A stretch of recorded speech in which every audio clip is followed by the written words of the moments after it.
Well, they passed the debt ceiling. Yep. And this is where you need to be really careful, because this is when the real drama or the real danger begins, because all that fake drama has just ended as Biden is celebrating that a crisis, a manufactured crisis, a fake crisis, these guys are like TV reality shows, is over. Now the markets get to deal with the real serious problem of what happens after they lift the debt ceiling. This is quite serious. Check it out. Because US Treasury Secretary Janet Yellen has had to do something extraordinary, which is the first time they've done since 2007, and that is sell one-day bills. Like, they're not really bonds. They're extremely short-term.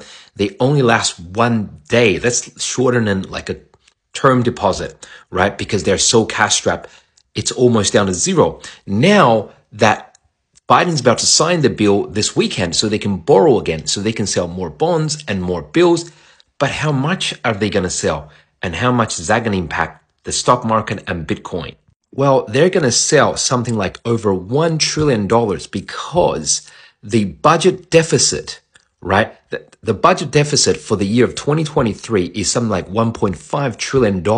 Essentially what it means is US government had $4.9 trillion come in as tax revenue, and they're going to spend $6.3 trillion, so $1.4 trillion that they don't have. And that money is debt or overspending.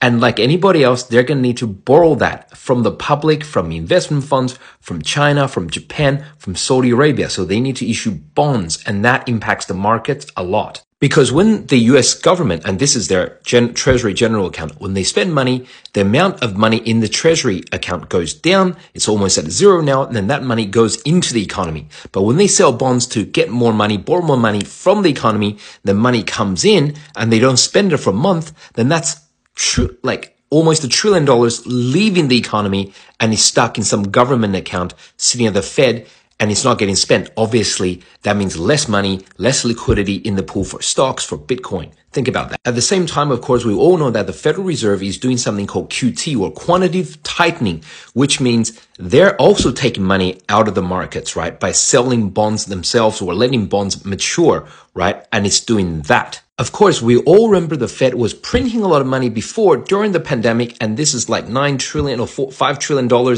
they printed, and now they're taking some of that out, so there's less money in the economy. See, that amount they're taking out, and also you minus that amount that the Treasury is about to take out of the economy via selling bonds, so that's more money leaving the economy. This is a huge issue for the markets, and I explained it in this longer video on YouTube. Go to my bio page and click on this stand, and you can see my YouTube, Instagram,